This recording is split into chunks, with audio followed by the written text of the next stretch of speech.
Okay, so welcome to the very first episode of the T-FALCON podcast. Welcome. In this podcast, you will hear about music industry professionals like DJs, producers, label bosses, and everything in between.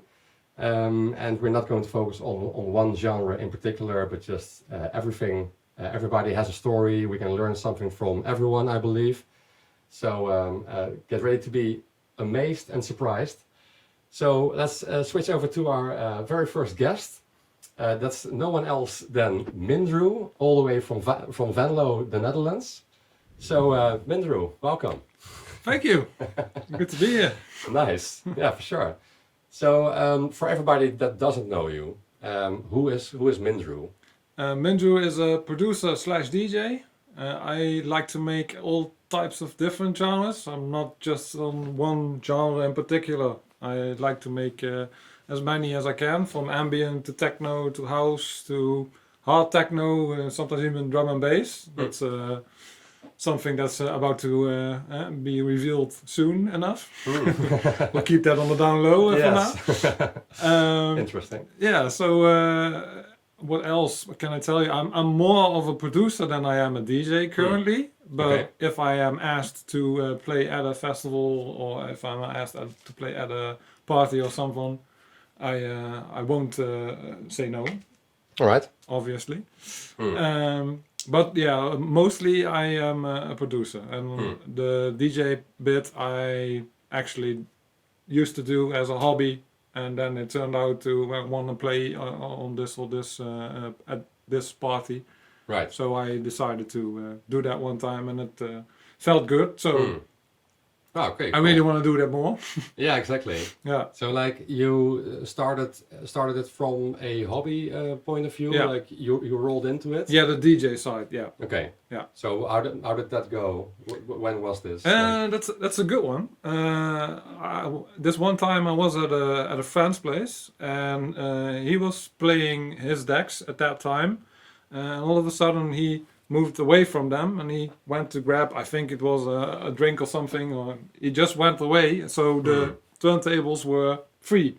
Right. So what I did was I went towards the turntables and stood there, and then he told me when he got back to, oh, why don't you try and make something? Because I've never seen you play before. Can you do something? So what I did was, the first thing that came to mind was I searched for music that I knew, of course. And the second thing I did was find something of a sample, like with only vocals, and then try to mash those two together. Right. And at the moment when I succeeded in getting both the vocals and that song mashed together well, right, I felt something I cannot describe. But it felt great and felt amazing, and that was the moment I told to myself, well, I've always wanted to get a record collection and something started. Right. So that was the moment when I started looking around to see if someone had turntables for me or something, or records to start with at least. Right, exactly. And a friend of mine, he actually had turntables and records. That he wanted to get rid of because he had a new turntable and he had a few other records that he wanted to play more than those that he gave away. Right. So it was a package deal, so to speak. Right. I got 2 turntables, a mixer, and a couple of records to start.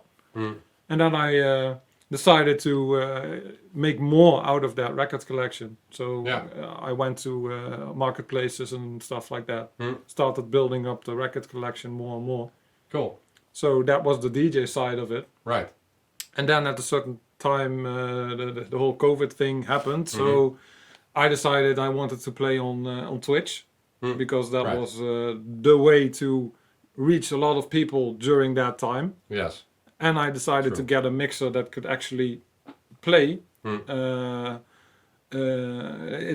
like a DVS. I don't know if you've heard of it, but digital vinyl system. Yeah, exactly. That's what I started to use, and then it turned out that went very well. So I started to pick that up, do more things with it, get an effect bank.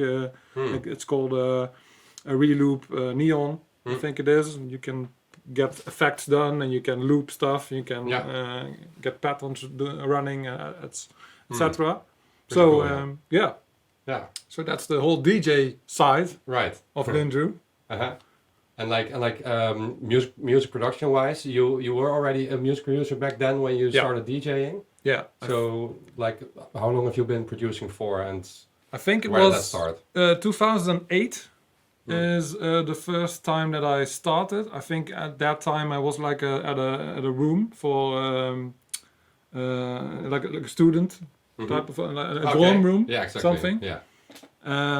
And because as a few of my classmates, they were all going back home, but I was the one that had to travel the farthest. Right. So sometimes I started to decide to stay where I was, far away from home, but just during the weekend. And then I didn't have anything to do, so I started to pick up the producing bit, and I got FL Studio.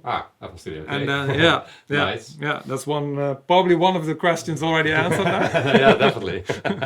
We always want to know which team you're on. So. Yeah, exactly. And you still use FL Studio to this day? Yes, to this day. Yeah, Cool. yeah. I still haven't switched yet. I might switch in the future to Ableton, but that's probably because you can use devices better with that. Right now I'm more of exactly, yeah. So makes sense. So in 2008, I think, and during the weekends I decided to make what I like to make. And come to think of it, I think the very first thing that got me into the producing side was EJ. Okay. EJ Dance Station, I think it was called. Right. And I made like 3 or 4 songs and burned them to a CD, and they sounded like... Back in the day. Yeah. They were all like choppy bits, all sampled, and that was it. Nothing else EQing or anything, but just it was the first taste. Exactly. Oh, well, still. Yeah. It still counts. Exactly. That's cool. It got me into getting FL Studio on a later stage. So, exactly. Yeah. So I think from that moment on, I had like ups and down bits. I had like moments where I wasn't producing at all. Right. And then at a certain point, I started to really look into other people around me who also liked to produce and also were into music a lot. Right. So that's how I got more and more serious with the whole producing side of it.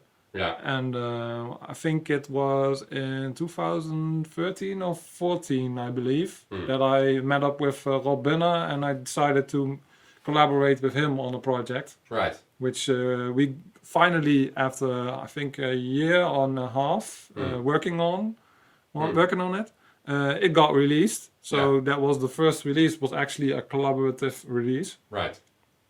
And the thing with that was, I had a specific side of I listened to at that moment. I listened to a lot of tech trance at that moment. Yeah. And I brought it over to him, and he was like more of a uplifting producer. Right. So uplifting trance then. Yeah, exactly. Yeah. So that was the perfect way to combine, because I brought that to him, and he was like, "Yeah, I like this stuff, but I don't know how to create the sound or produce." Right. So I took something that I made a while ago, took it to him, and we completely stripped it and used bits and pieces of it, which finally became Ominous and Desolation. Yeah. And Very nice, yeah, I think you learn a lot from working with people together. Yeah, for sure. So like when you normally do collaborations, is it usually also in FL Studio, or is it also in Ableton Live, or in Logic even, or? Well, the thing is, if I'm with someone, like at someone else's place, it's probably FL Studio, because I have no idea how Ableton works. I have tried to make collabs with people who have Ableton, but you always run into the same thing. Right. That they don't get certain things the way you have them at FL Studio, and it clashes a bit together. Yeah. Like you can use maybe you make something from Silent One, for instance, for a plugin I use often, very often. Yeah. and then you create a WAV file of it and then send it over to that other person, then they can do something about it, but still they can't tweak it like you tweaked it. Yeah, So it's still just an audio file then. yeah, exactly. Yeah. Yeah, that So makes sense. so what then you already need to have a great hook or something that's already true. perfect. Yeah. Otherwise you're gonna get feedback from that other person back like, yeah, can you tweak it like this a little bit? Can you change that a little bit? And that sense of freedom you don't have I agree. anymore at that moment. Makes sense. Yeah. So like do you usually do collaborations online or offline or both? Both. And what do you like best? It depends actually. I mean, I have done collaboration with someone from America. Well, obviously that's not really that easy to do from the Netherlands all the way to America. Like take a plane and sit in the studio. No, it doesn't work like that. But that's the beautiful thing about being able nowadays to collaborate online. I mean, you can all over the world. Huh? Yeah, you can talk to someone and someone is in a completely different time zone and you send something over and then they'll tell you I like this part or I don't want this part in the track or they can put their own twist on it.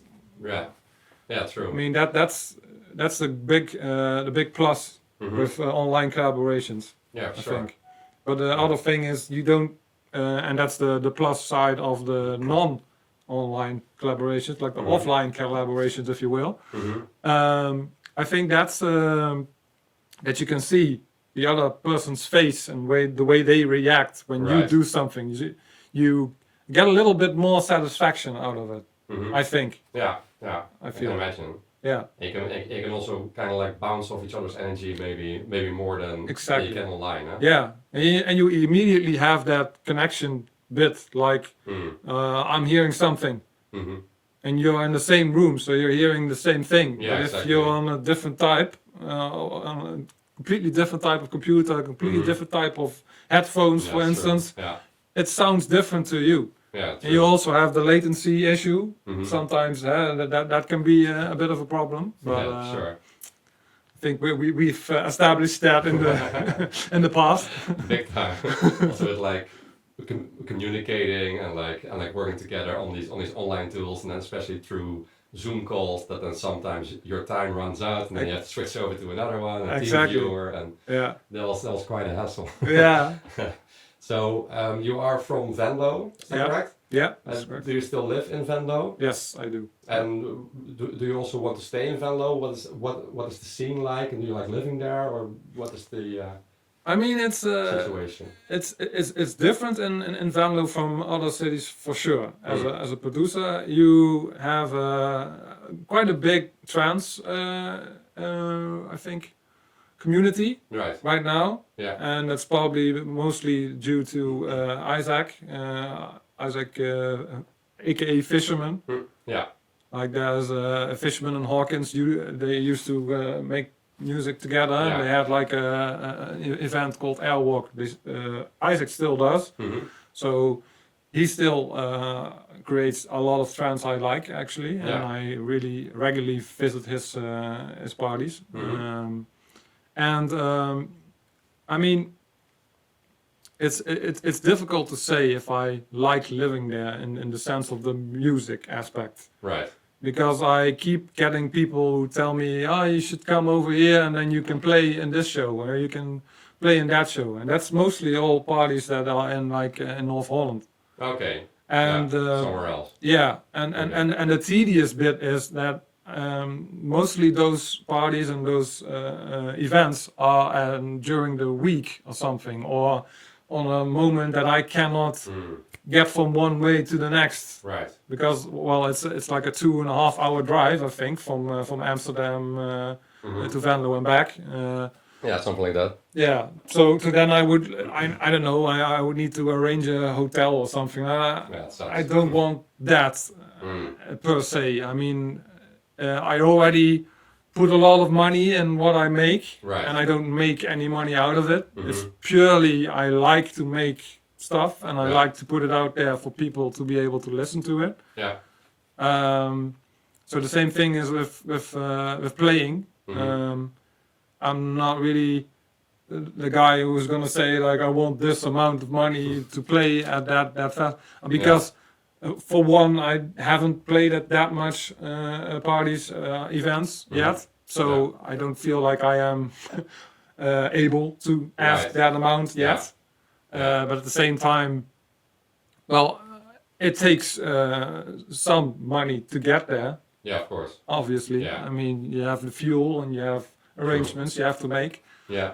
And so one day I really hope to be at least in an area where I get to play more than what I'm currently in. Exactly. So it's mostly the DJ side of it Yeah. that's keeping me astray. I think it's the right word. Yeah, I think so as well. So it's like, I mean, music production you can do anywhere in the world, of course, and then actual gigs that you are, pretty much bound to like what places. Actually hold those kind of parties, I guess.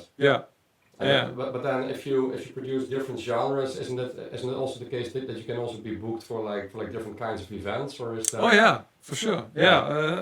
I have been booked for different types of events in the past already. I was booked to play at I know it's just more like a birthday party or something, but then I play trance over there with a hint of what I produce. So I will try and get at least 1 or 2 tracks that I produced. So they already get a crowd, so I can check how the crowd reacts to the track.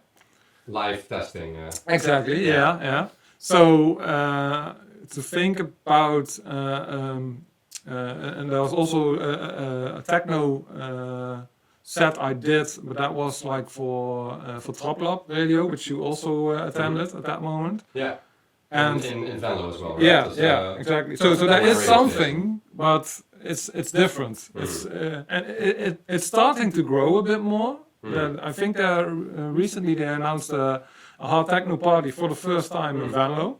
Nice. So I'm probably most definitely checking that one out because it's around the corner from me. Yeah, sure. You can come as well if you like. Probably. When is this? 1st of September. 1st of September. Yeah. Well, maybe so. You should check your schedule. Sounds pretty good. See if it fits. I'm so busy nowadays. I hear you. To get to the other side, I also played like a progressive house set, but that wasn't. Then again, that was in Amsterdam. So there's a big scene over there. For that specific genre. For progressive house, for house in general, for techno. But less of for trance. So you have to be flexible in that sense. Exactly. So that's the thing with me is I am pretty flexible in that sense. I do play progressive house. I play techno. I play drum and bass even.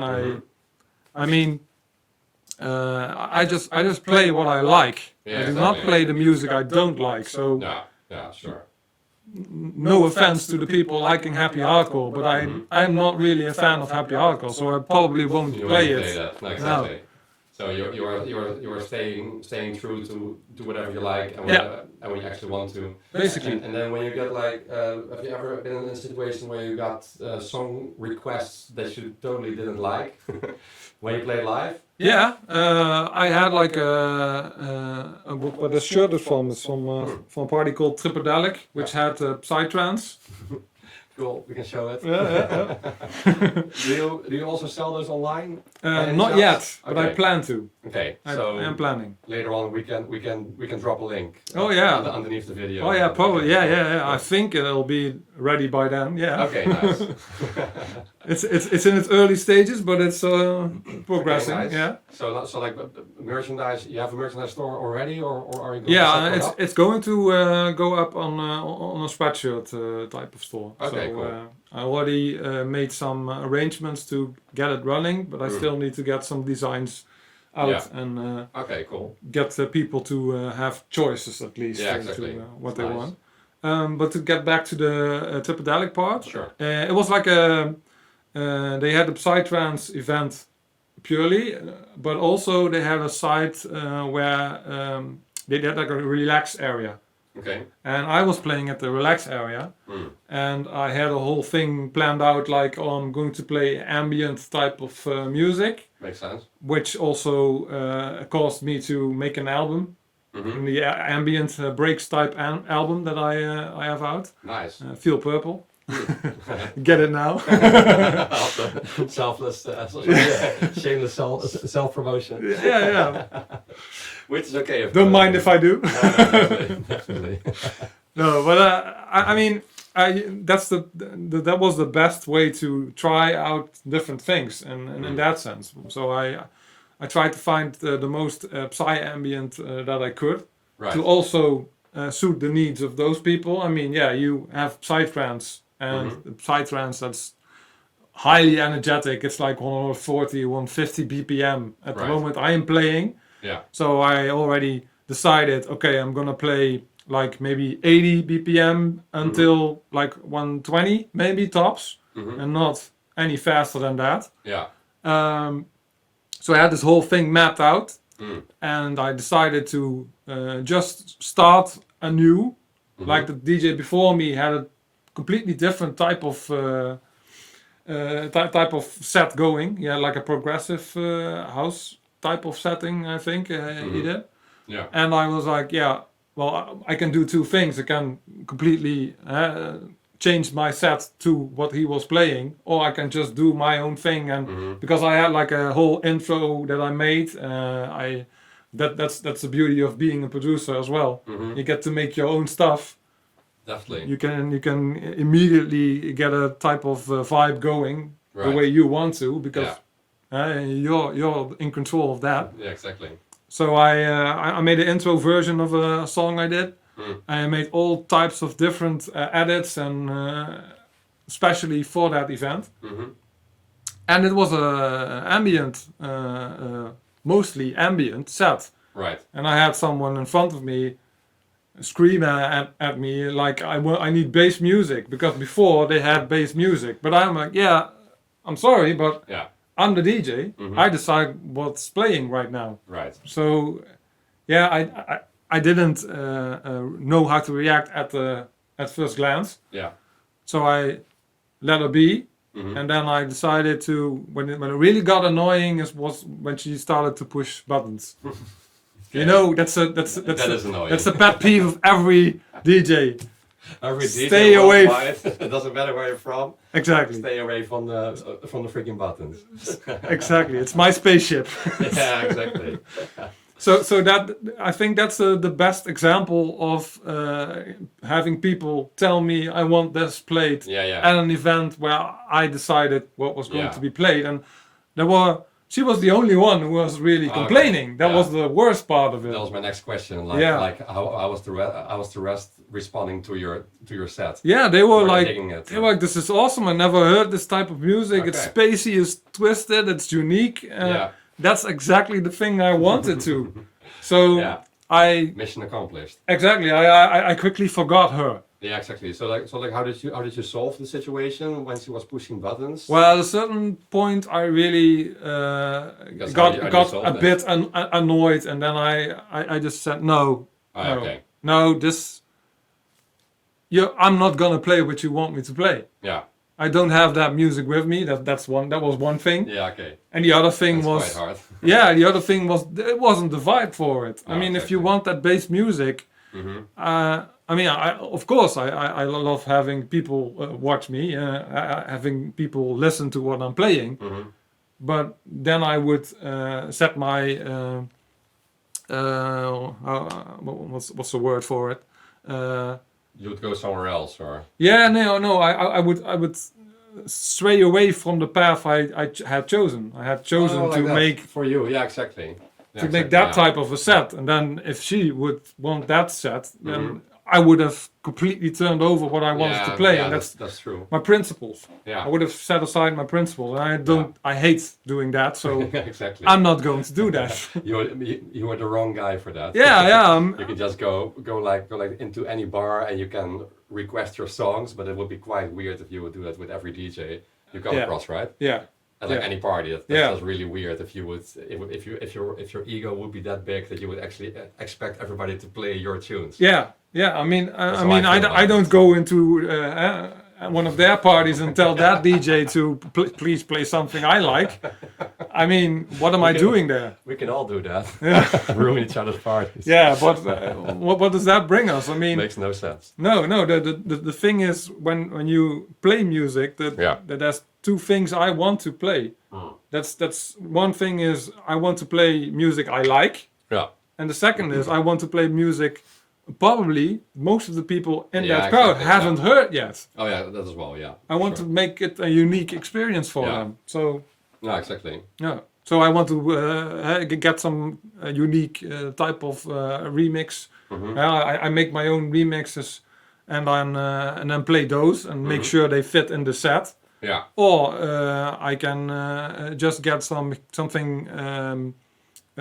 Play a lot of new tracks, and then all of a sudden play like an old school type of track that fits in, Right. but it's still different from all what you would have expected. Yeah, exactly. So that's I don't get bound like, oh yeah, all of them need to be like from 2023. Exactly. You know. So like not only new tracks, not only old tracks, or like only hits. No. So like how do you normally approach a DJ set if you're booked somewhere? How would you normally go about making a selection? Like, First thing I do is I need to know when do I play. That's the first thing. Like if you get booked and you play at the first slot, exactly, you will try and build stuff up. If it's a techno party, then it's okay that you bring like minimal type of techno, like maybe 120, 125 BPM. For instance. Yeah. But if you are like at a progressive house party in particular, well then, and you have the first slot, then you can do two things. You can at least get everything around 120, 122 BPM maybe. Or what you can do is bring a different type of genre to the festival or the party and get that one. But you always need to ask permission, of course, from the people that organize the party. Otherwise, they will like, no, that's not what we booked you for. what the hell is this? Exactly. No, you don't want that to happen. No, okay. But ask up front. Yeah. Maybe. Yeah. So like and then do you start with like slow stuff and then build up to the faster stuff, or like harder stuff, or like go more dark maybe? No, most of the time I do that. Exactly that. Like. Based on BPM, I decide what to play. Yeah. And then after I've decided what to play, then I make a selection of when do I play what. Well, some tracks will blend in perfectly together, and then you can lengthen the beat that is going on the other track, and then you can fade out the other track, and then still have that BPM. Yeah. That beat going, which exactly. you liked from the other track. So that's a bit of the I think that's how I approach a set, and it depends, of course, what type of event it is and if it's online or not or something. No, exactly. So like, do you still use Twitch to this day? I don't know. I haven't used it since I think it was like 1.5 years ago, I think. Because during that COVID time, I mean, everyone was sitting at home and they tried to look for something at night and tried to look for something during the day, because some people were playing the music I was playing at the moment they were working. Like, put that in the background and then started to come to my chat and tell me, this is great music to do my job from home. So nice. that was great. But now it's like, there's so many people on Twitch, and well, it's also I didn't have a job at that moment, a day job, so I had way more time to do all those stuff. Right. And then after, I tried to still maintain it, but all I did was play on Wednesdays. Every Wednesday would be my slot for translated.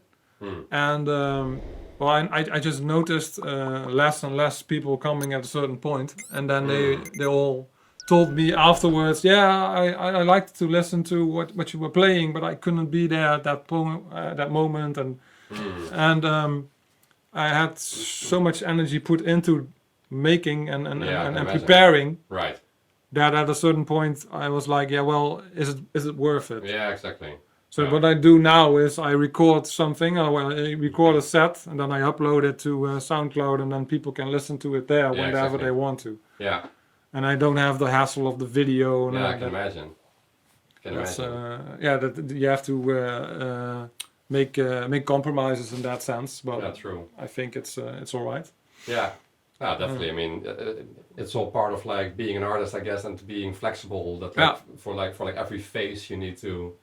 Yeah, you need to balance it out a bit. And exactly. Like I said in the beginning, I'm more of a producer nowadays than I am a DJ. Yeah. But that's also because, as I put before, where I live currently, it's difficult to get something going in the sides of in the type of genres where I am active in. Of like bookings, actually, at parties and whatnot. And then also what you hear from a lot of other artists and other professionals, that nowadays you have to do everything. You have to be a producer, you have to be a DJ, you have to be a social media marketer, sort of.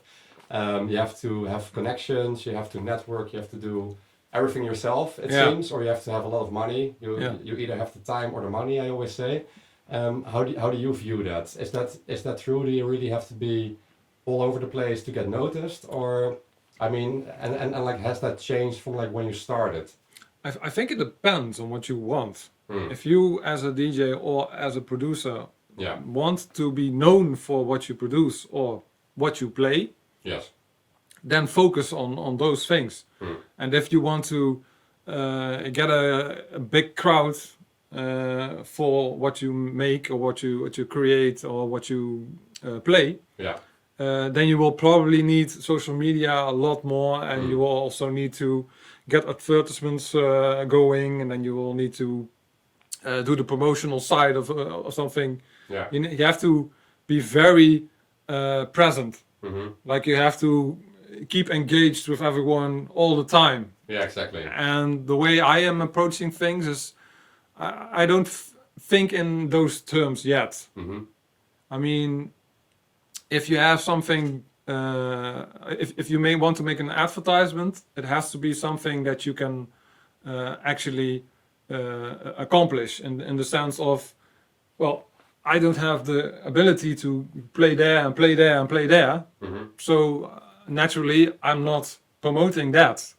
Right. The only thing that I'm promoting most is if I have a new mix available, and if I get booked somewhere, okay, then I promote that, of course. But definitely. I have to make decisions on where to go and what to do in that sense. So I think that's that's the way I approach it. And I do occasionally book like an ad via Facebook or Instagram. And mostly those are for like announcing a new track. Track release. So that's the producer side of things. Makes sense.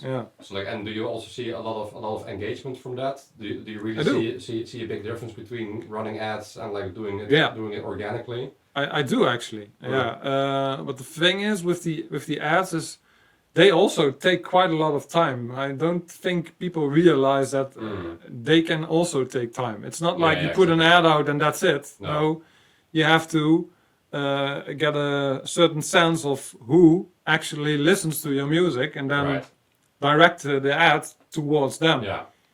You also have to see what type of, if you have like a song, which part of the song do you want them to listen to? Great point. And then what is the song purely meant to be played at a festival or something? Is it a quick catchy song, or is it very complicated and is it like a long elongating melody? Then you probably can't get that complete melody in there because you want to get that Attention, or- that interest. Yeah, You want exactly, to get people like curious about whoa, well, what is this? Where's this going to? Yeah, exactly. When's the break gonna stop? When's the climax? Yes, and you also know? with like visuals and like Yeah. the caption text maybe. Yeah. Like a lot of work goes into that, and also testing maybe. You know. Yes. And nowadays, what I've done is I make my videos myself. I make the artwork myself. I don't have anybody working for me. I don't pay anyone because I don't have the money for that. Yeah. It already costs money to put music out. Yeah, exactly. So like, how does that work? That it actually costs money to put music out because a lot of people don't know about that. Yeah. Well, you have like a thing called either DistroKit, but you also have nowadays SoundCloud, which also allowed to put music out. Yes. Personally, I have decided to look for SoundCloud and use that because you can use SoundCloud for your music that you've mastered using SoundCloud. Yeah. You already have it on there to get a preview or something, anything done. Yeah. And you already pay for that. So why would you pay for another service to get the same thing done on SoundCloud? That's why I decided to go with SoundCloud completely. Yeah. And because they can also distribute music now, right? Yeah. It is not like the old days that it would just be on SoundCloud for free basically, but you can also like. No, actually, you can get like I think it's 25 different types of streaming platforms that it comes out on. Like Spotify and Apple Music. Deezer, you name it. Even YouTube Music, so other artists can use your music to put behind their video if you agree. Yeah, exactly. If you want to have that done. Yeah. You can. Yeah. So what I did was I got the Feel Purple album out in that way, and then you can also choose which part of the song is the preview. Okay. So that's also great, and you also get a complete template of promotional stuff to help you with. You get a link. That's very nice. Yeah. So. Sorry, just checking the questions here. No problem. What skills do you think DJs need to be successful, in your opinion? I think they need three things. They need to be able to read the crowd. Right. They need to show energy towards the crowd. Like if you only play like this, I don't think the energy gets across. Yeah, well, exactly. it also depends on the type of party you are at, because sometimes people are not looking at the DJ at all, but most of the parties I've been to, they really engage with the crowd and they really look what the reaction is. Yeah. And you need to keep it interesting. Right. So what you make, you need to, at least that's my belief. My belief is you need to create a sort of a mini story. Yeah, exactly. Like a beginning and everything has a beginning and end. But if you end in like the highest of highs and there's no smoothing out or anything, right? I think that's only energy. Yeah. Yeah. I mean that the person after you still wants to get the crowd's energy too. Yeah, exactly. So if you play a set and you end with something that's I don't know, as like a longer outro, they can fade out. And then the next DJ comes and they can they can pick up where you left off, in the sense of you had the energy going. Yeah. And then it's their turn. Maybe they want to build up. You don't know. Yeah. You can ask beforehand. Of course, you can do that. But yeah. I mean that's no, good one. basically it. Yeah. So and who is your favorite artist, if you had to choose? Oof. That's difficult. It can also be artists, by the way. Maybe that's easier. Yeah, it probably is because I have because I am playing and producing so many type of genres. I have multiple artists that come to mind. Yeah, like on the psytrance side, I would say Asterix. Yeah, great artist. That's a great one. I would say on the hard trance side, it's either a Scott Project or Dumont, which one of them doesn't play as much anymore and doesn't produce as much anymore. The Dumont DJ team / producer team, they don't produce anymore, I think. And on the trance side, I would say it's probably, and this might surprise some people, but it's probably David Forbes. He he's more on the tech trance side, but he has so many tracks that I'm like, yeah, this is cool, yeah, that's great, yeah, Yeah, exactly. Yeah, something else. something spectacular, something unique, which I stand for as well. I want to make unique stuff, so of course that resonates with me the most. Yeah. And as a techno DJ, I think it would be alignment. Oh yeah. I love alignment. Yeah, for sure. Yeah. I love this. I love his latest release. Actually, all of his releases. Come to think of it. Yeah. It's really he has so many. Really something else. So many good ones. And the thing he does best is include a vocal. Mm-hmm. The way he includes vocals is just yeah. the best way possible for a techno track. Like you immediately get it stuck in your head. Yeah. Like that track. Oh yeah. Very catchy. Yeah. And it's also what I also like about him from his live sets actually is like when he performs, he always keeps it positive. He like keeps it really hard, really fast, really strong.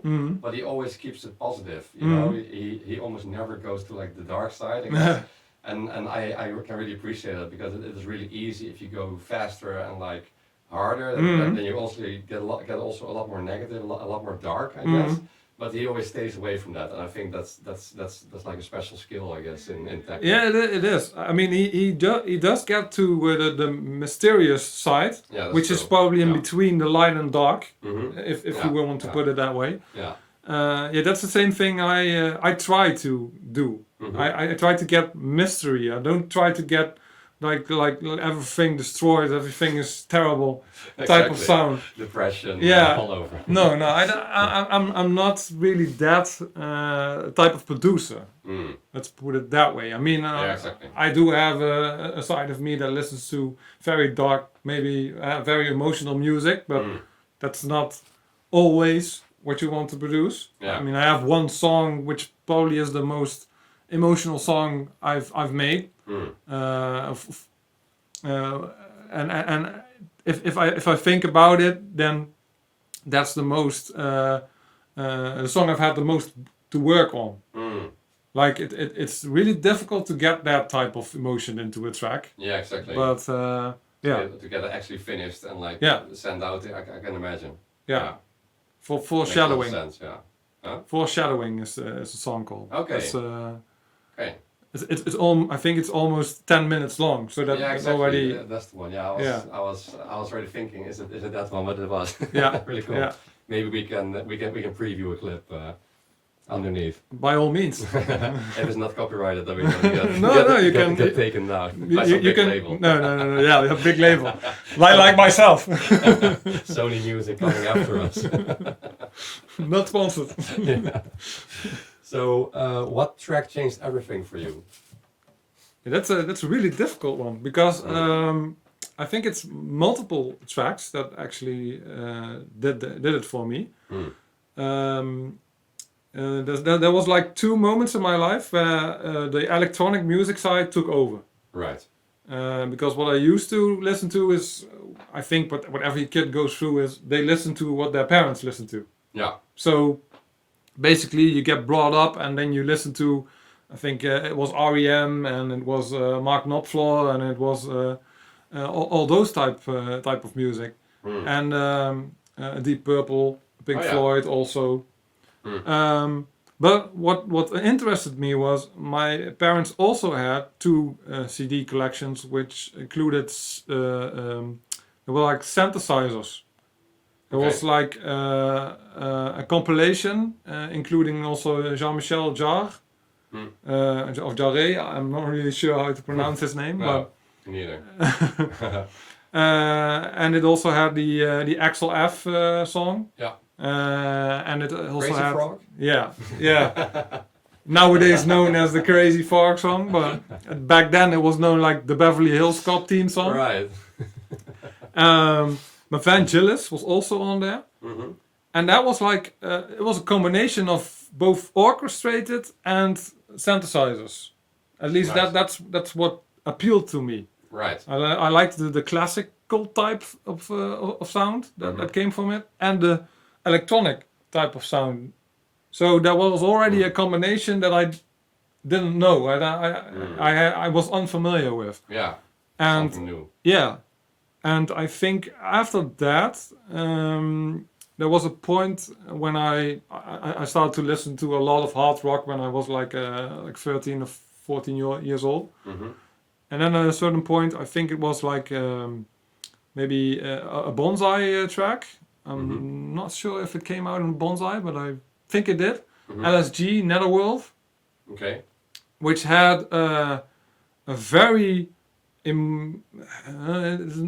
isn't exactly emotional, but it was more like a sweeping. It swept you off your feet type of melody. You're right. And they had like a long break, and it had beautiful sounds, and that immediately engaged me into listening more to trance music. Okay. Because that one, yeah, that's really classic. Those of you who know trance, they will know. Right, exactly. And a couple of, I think a couple of remixes after that came out, and they were also all great. So I kept listening back to that one. Yeah, exactly. It kept coming back. And then I think it was Sensation. And then during Sensation, I heard so many different types of music. Because you were there, or? No. Sadly, I wasn't 18 at that moment. Oh yeah, okay. I think I was like 16 or something. Yeah. Right. Sensation White and Sensation Black, right? Back in the Exactly. day. I liked both of them. Yeah, me too. And that's when I already noticed that I am not for one genre. Yeah, exactly. In particular, I went for the trance type. I went for the more housey type, like a Benjamin Bates, I think, played there at that moment.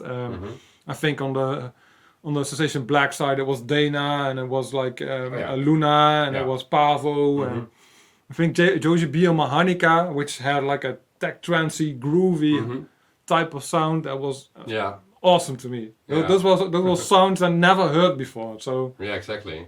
that got me into a lot of types of music. It opened up my mind. Right. I think that's the best way to put it. That's a good one. It all started from there, and then everything came pouring down in it. Yeah, exactly. Like really like heavy rain. Yeah, exactly. So do you normally have like phases, that you have like one phase for like 1 year you only listen to hip hop, and then 1 year you only listen to trance, or has it always been the case that you listen to all kinds of genres all throughout your life? A good question. Thanks. I would say it's not like a year mostly. With me, it's probably like maybe 3 or 4 months, which is ideal, because usually in those 3 or 4 months I also produce those types of music, and then when I switch over to a different type of genre, I will have again the diversity in my in the releases I have, because then I will have a lot of break type of tracks. Right. Then I will have a lot of trance type of tracks, and then I will have a lot of techno type of tracks. I just, whatever I like to release at that moment, I can release. And if I like to release, I don't know, if like festival music for the summer, for instance. Lately I've been making more of those festival type music productions. Those real bangers. Yeah. Yeah, I try to. Yeah, nice. Yeah, because and it also depends on my surroundings a lot. Right. Because now for the festival, it's because I'm going to go to a festival which is going to have quite a lot of impact, because it's the first time I'm going to that typical festival.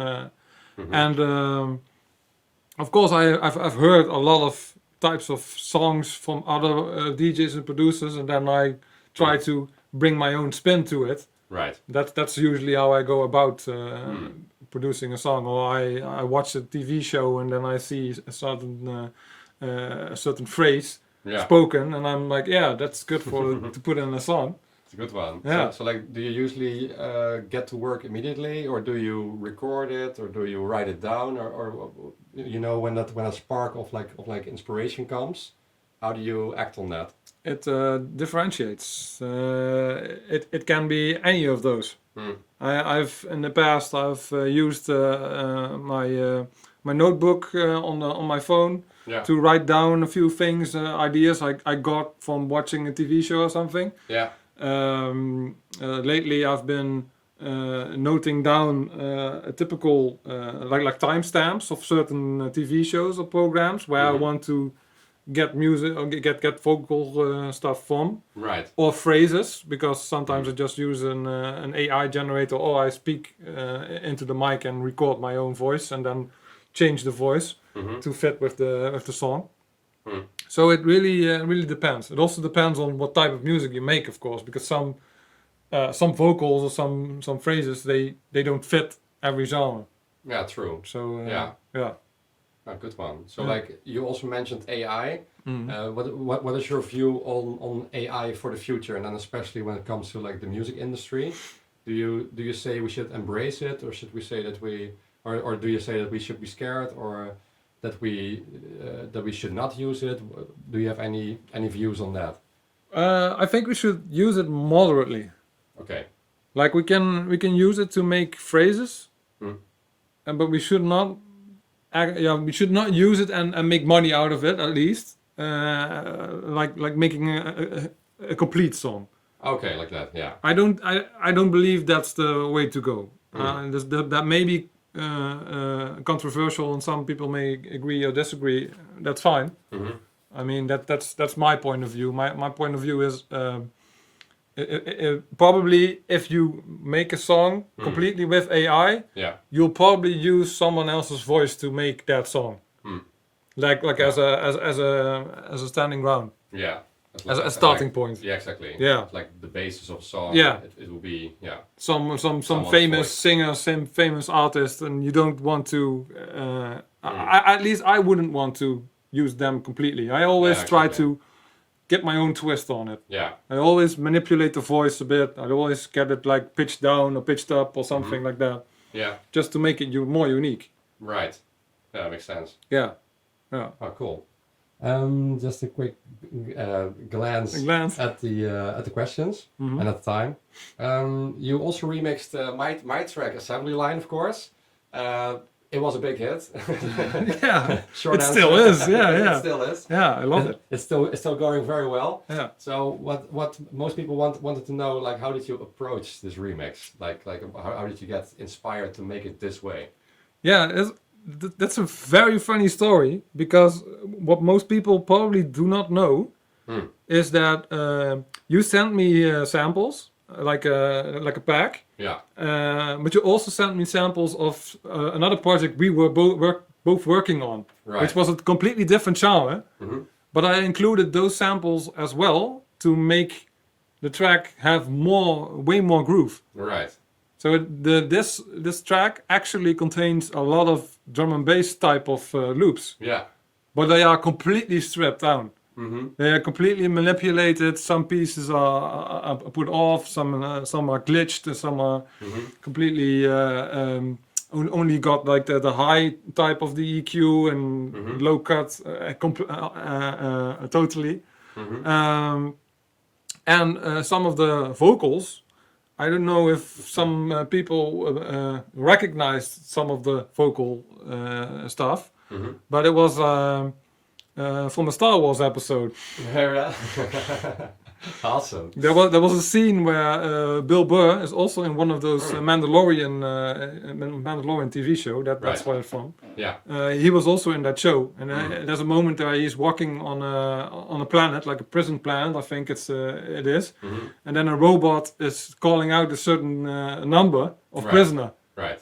And I heard that, but I also heard something in the in the sounds that was great for using as a background for assembly line, because they were like industrial type of sounds, industrial type of sounds. Yeah, exactly. So I was like, yeah, that's perfect for.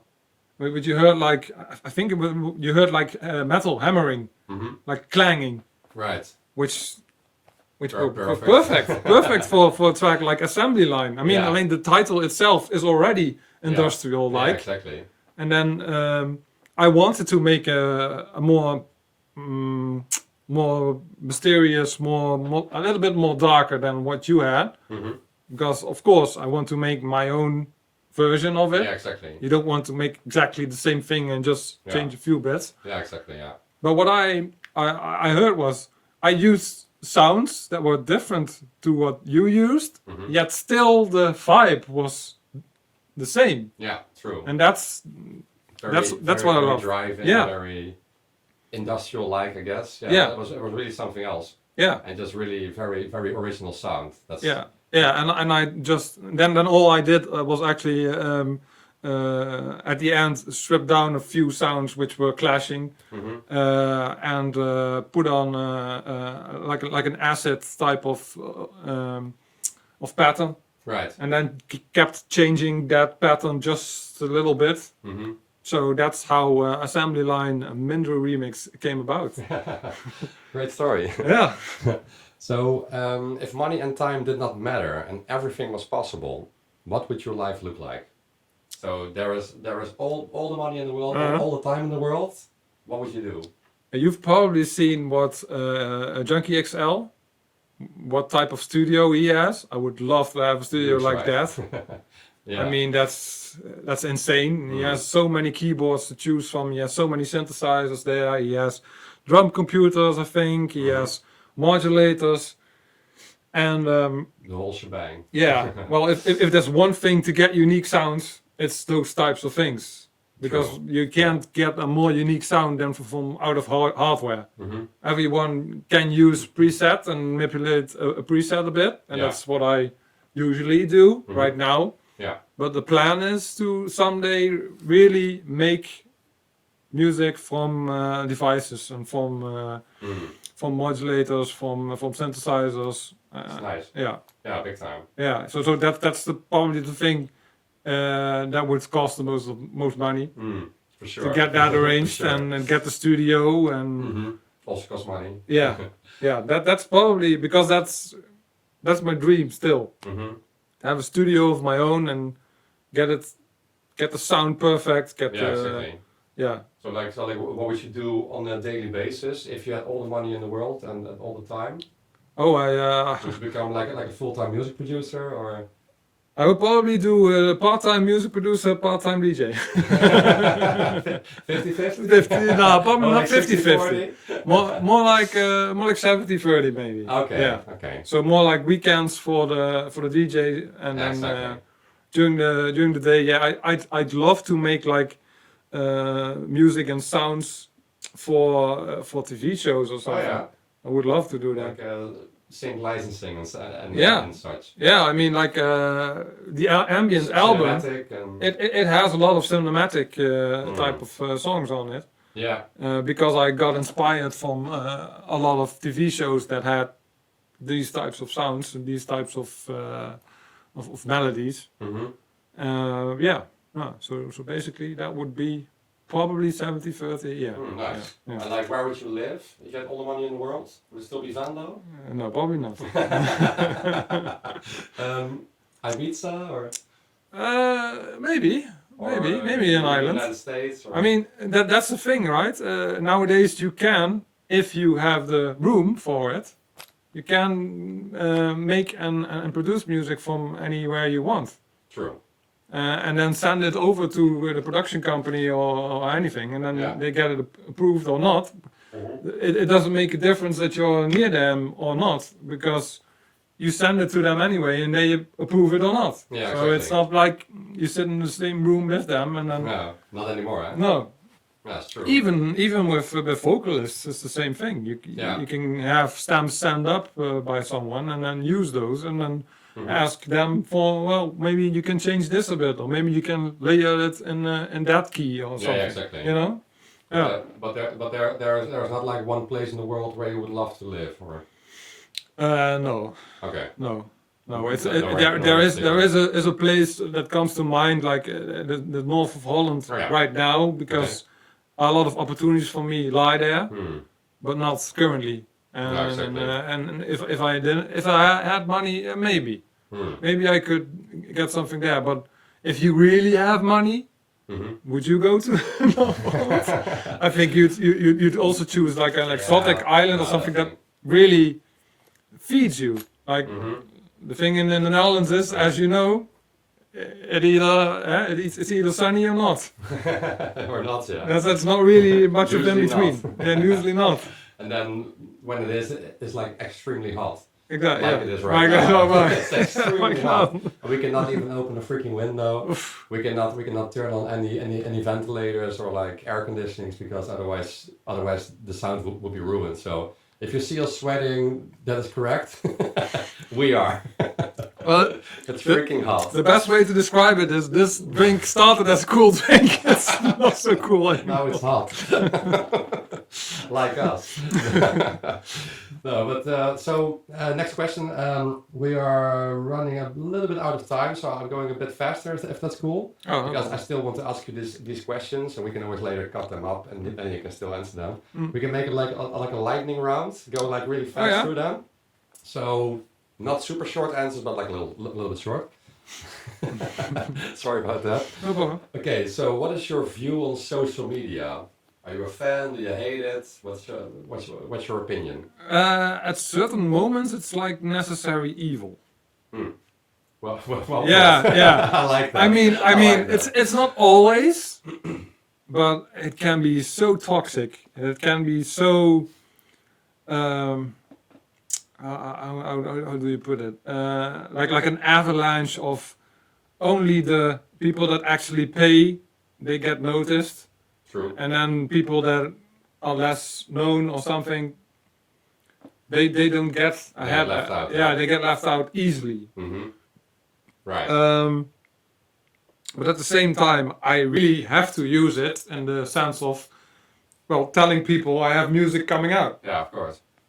The people that already follow me, they probably follow me from either my Twitch channel or my time at a different Twitch channel, probably when I visited there, people started talking about to me because I had the name MINDRU Music already on Twitch when I just was there to hang out. Right.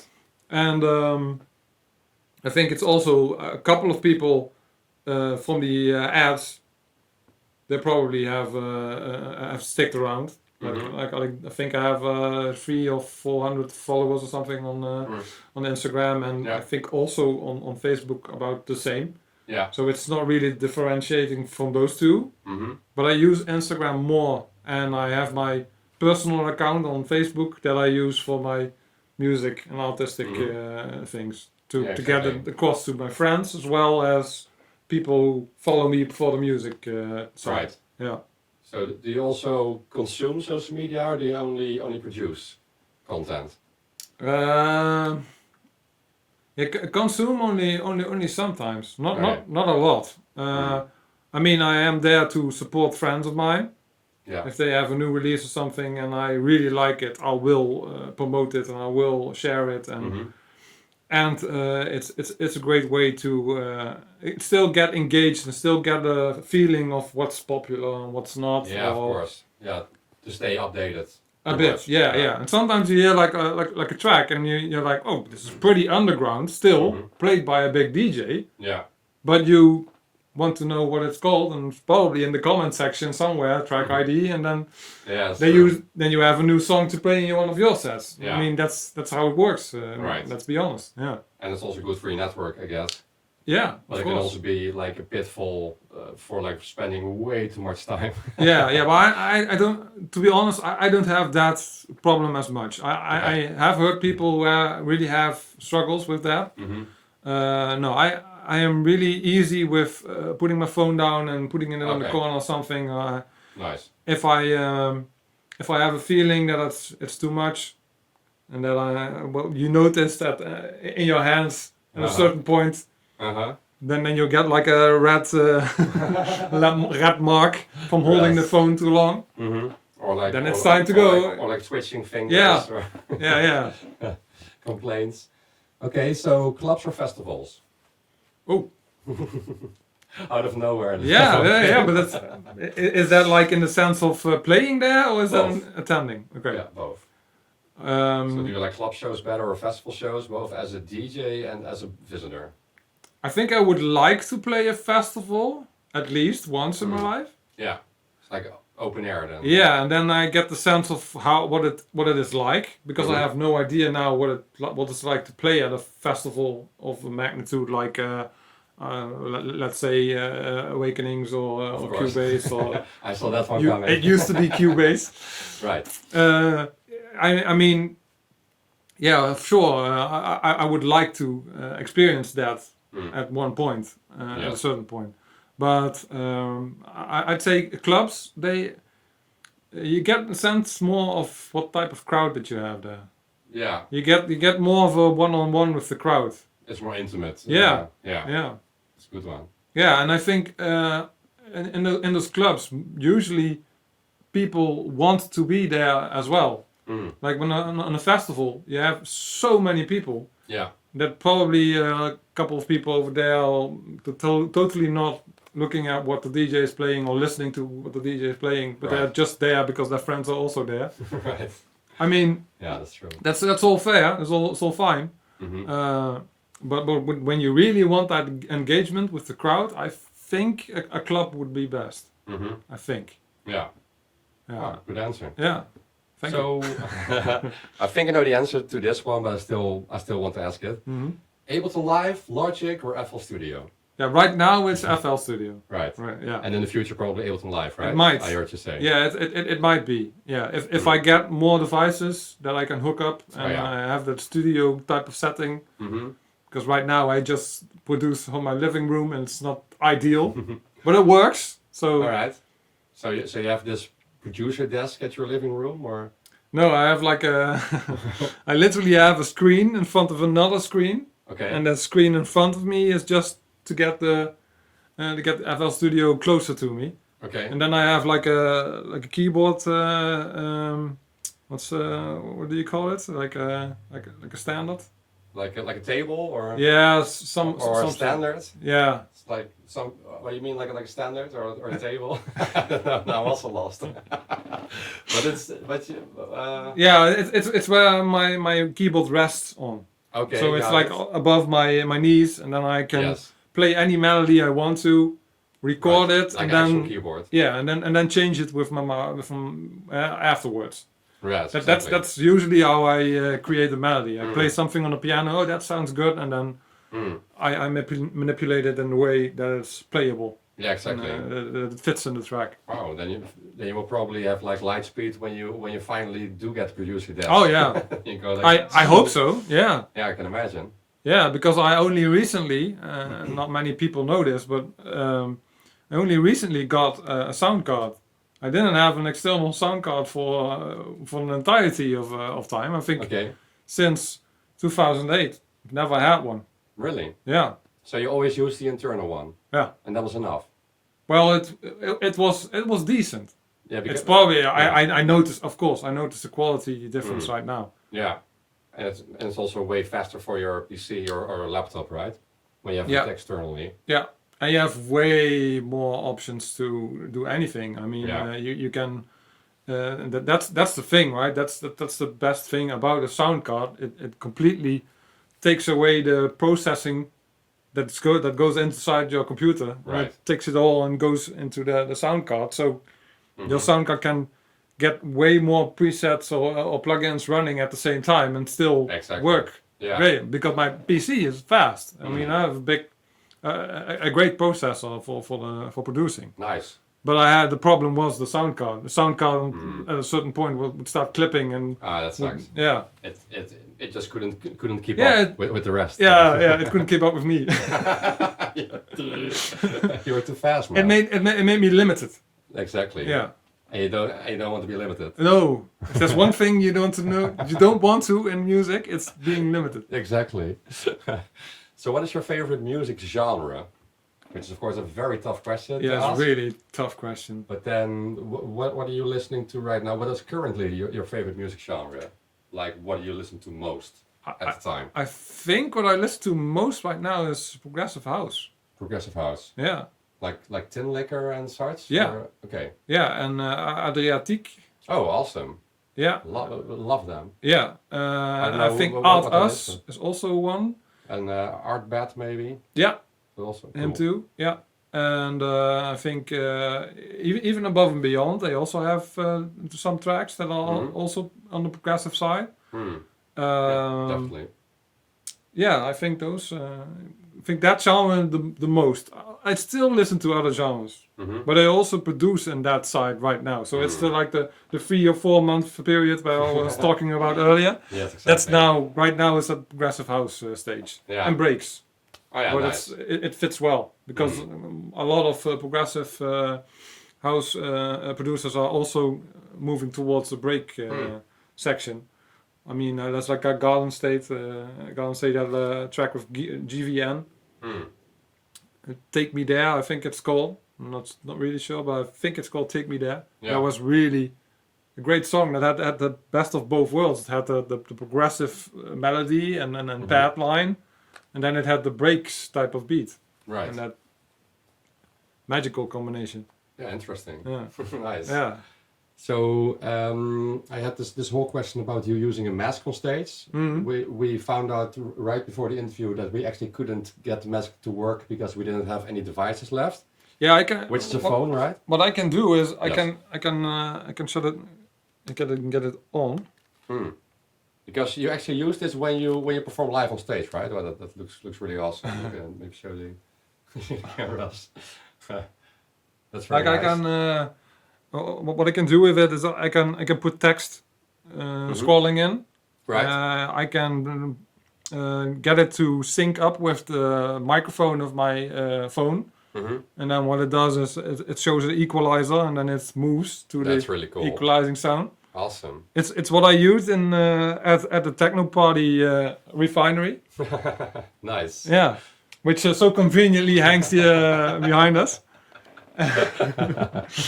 But Complete coincidence. yeah, complete coincidence. So what I can do is I can push a button and then switch it. Nice. But what Really I also cool. can do is, and that's what you were referring to, I can use my phone and switch it there. Yeah. And I can also put in pictures that I want to. And then what I do Really is advanced I stuff. can strap it like this on my head. Yeah. That's very nice, yeah. and does it get like super hot? And Yeah. can you like still view everything I easily? Or? can still see. Okay. I mean, I can still see that there's a drink here. Okay. Which is now warm. Yeah, it is. Yeah, but the thing is, I to be honest, Yeah. it's not something to do for a long period of time. No, exactly. Not like 45 minutes to an hour and a half or something. You will be sweating like crazy. Yeah. I guess. Yeah, because it is very warm. There's things you can get for it, like cooling pads or something, and then inside, so you can still keep your face cool. Right. But the thing is, I just want to use it for certain type of events. Like I love using it on during a techno party because Right. that's ideal. I think it's a bit more mysterious. It gives them a little bit more of a dark vibe. Yeah, definitely. You can do whatever you want to. You can put anything you want to on it. Yeah. And Looks pretty cool. yeah, that makes it unique. I mean, I can design something that I want to have on it. Yeah, exactly. I don't think I can make something moving yet, because all the things that are in the mask right now, those are the only moving pictures that you can get. Yeah. But they have said that they would want to include that feature in the future. Yeah. So who knows? But to get back to your question, I only use it on techno because Yeah, if it's on progressive house, I don't think it really fits the setting. And maybe like a drum and bass or something that doesn't fit it. No. No, I don't think so, at least. No. I can see that. I can see that working at like techno events and also with the refinery show, people were going nuts when you had it on. So Yeah, they liked it. Yeah. yeah, that's really cool. I loved Really something else. I loved that reaction. Yeah. That was a good set. Yeah, big time. Unfortunately, we didn't record that one, right? I don't think so. No. Oh, that sucks. Yeah, that's a pity. Maybe we can do it at the next second, one. At the next one, indeed. Exactly. At the FNR. At the FNR, hit us up. Exactly. So extra lightning round, extra speed lightning round. Oh yeah, let's go. A couple more questions and then we gotta wrap it up. What would you say is the most rewarding part of being an artist? The feedback you get, and if people, you might not think that's a good thing, but if you make a song and you're busy making it, so it's still in progress. Yeah. And you already get feedback, and maybe you can change this, and maybe you can change that. Mm-hmm. I think that's the best part of it. Right. Because people have listened to it. Mm-hmm. They have given it time. They given that their time, Mm-hmm. and listen to it carefully or very consciously. Right. And then say, oh, you could make it better like this. You could change it maybe there. Mm-hmm. And then what you do is you take it with you, and then you check, well, what can I do? Right. What fits the song? Mm-hmm. Do I agree with the points? I mean, that's always up for discussion, but Right. it's your track still. Mm-hmm. But you appreciate the time that people have put in. Right. And it's the same thing as when you play a track and people go nuts for it. Mm-hmm. It's a bit the same feeling for me personally. Right. Yeah, So it gives you it's extra satisfaction. Yeah. It's like a rewarding type of Yeah, feeling. exactly. Yeah. Yeah. Oh, good one. From like actual feedback from people. Yeah. Makes sense. Yeah. Yeah. Okay. So what is your favorite label? Favorite label? I think Bonsai. Bonsai Records. Yeah. Yes. Yeah. I mean, they make something different now, but from back in the day, I mean, Yeah. I have so many Bonsai records I in my closet. Yeah, Yeah. Bonsai. Nice. Okay. So what is your favorite party or festival? Which I've ever been to until now, I think it's probably Nature One. Okay. Because Why? Nature One had so many different areas you could visit, and Yeah. it was a camping alongside it, and on that camping you also had like people taking their music. Mm-hmm. It was such a party. Mm-hmm. There was always so many people with a smile on their face, like I love it here. And Mm-hmm. I mean, you may know this, but in Germany they don't have like an audio limiter, Right. so the music was loud, and they have bunkers Sadly. there, and the music is very loud in there. But at different parts, I mean, there's a Acid Wars stage, and that's where I fell in love with acid techno. That's really, yeah, I really want to make that stuff someday still. Mm-hmm. Oh, nice. But who knows? That's still on your bucket list. Yes, yes. Cool. So what makes you unique? What makes you different from the rest? Yeah, that I do not stick to one genre, I think. I always try to. I also do the same thing in my sets. I always try to get at least 2 or 3 tracks people will not expect, but still fit. Yeah, exactly. I really try. Yeah, exactly. It doesn't always work, but when it does work, it's so much more satisfaction from and I always try to get music which no one knows, Yeah, exactly. which only a small amount of people know, or which only recently came out, or I don't know, music that isn't very known. Yeah, exactly. Yeah. Really through like actual crate digging. Yeah. I guess. Yeah. Yeah. That's Not a good many, one. not many DJs do that nowadays anymore. Like no. back in the day, that was the standard, I guess. To like really just go to your local record shop and just do some crate digging. Yeah. But then nowadays it's all so easy, I guess, with Spotify and all these new songs that come out. And I also feel like way more songs are being released than in the past. I think also because everybody can also do self-releases, right? And back in the day, you had to go through gatekeepers and like get signed, and then you could finally get your stuff out. I really think it makes a big difference. Oh yeah, it does. Yeah, you can reach a way bigger crowd, and you can be way more specific to which people you want to reach with Exactly. with what you put out. Well, nice. So we had those done. Sorry about that. So what is the coolest thing you've ever experienced? And it doesn't have to be music related, by the way. It can be anything. Oh. Just whatever, most shaped you as the person you are now. Oh wow. No, okay. That was a bit too deep. Well, the first time I was there was like a long time when I did not go into any type of roller coaster. Okay. I had like a scare. No, I will never, and I am not going into any roller coaster at all ever. And there was this one time where my sister and a few of her friends took me to this amusement park, and we went to the Python, which I don't think is there anymore. I think it's differently now. But it had like two corkscrews and all that stuff. At the Efteling, right? Yeah. And I'm like, yeah. There's a couple of things that I have like a scare for, and those were one of those things. So I was like, well, what do you do when you want to face your fears? You really face your fears. Exactly. So what I did was I went there with my sister and her friends, and then we went there. We went to the ride. And I think after I got out, I was like, I want to go two times more. Oh yeah, really? I went twice. Wow. I think at the end I went like 4 times maybe, probably. Yeah.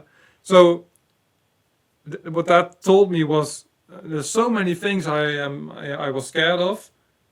A lot of those things completely fell flat at that moment. Exactly. Like if I'm scared for this and I'm doing this right now, then what are those things?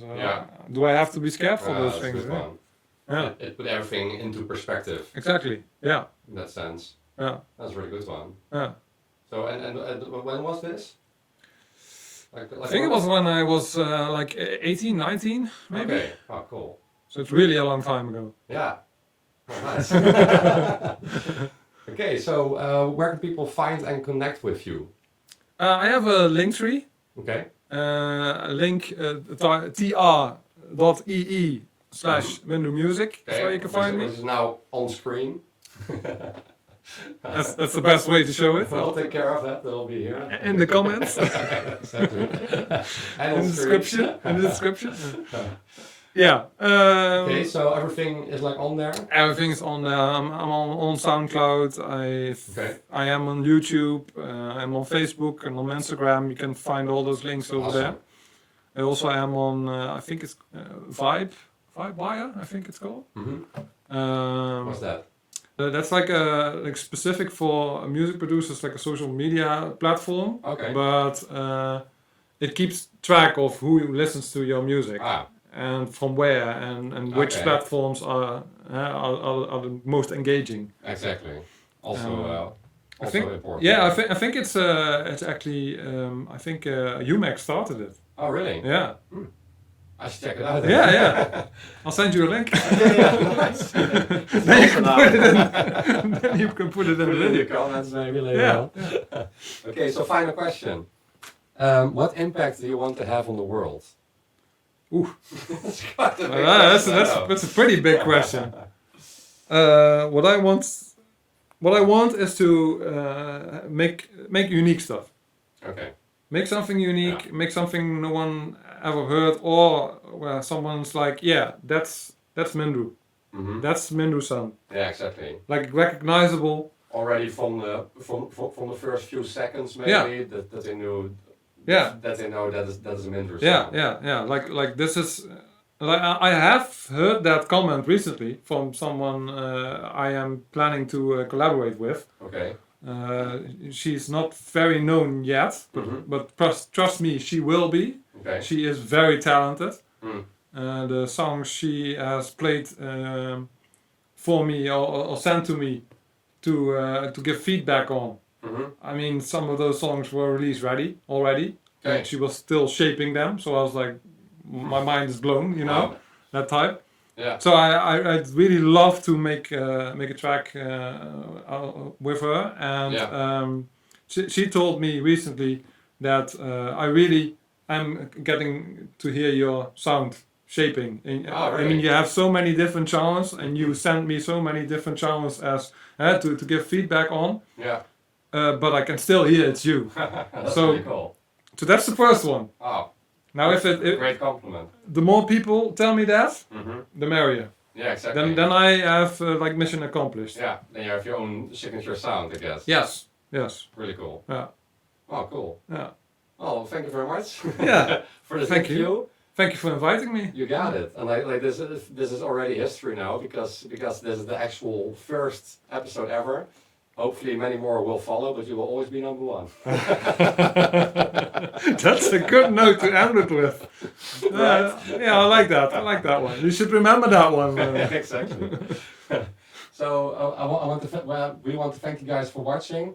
It has been great. I think it has been super extremely hot. So the first thing that we're going to do is open up a window and just drink something. Get a towel maybe. Drink something cold because we're sweating like hell. And of course, if you have anybody that you would like us to invite, let us know. And also if you have any questions or any suggestions, any tips, drop it down in the comments. We will read every one of them. And we'll see you again next time. So thank you. Yeah. Cheers. Thank Bye. you.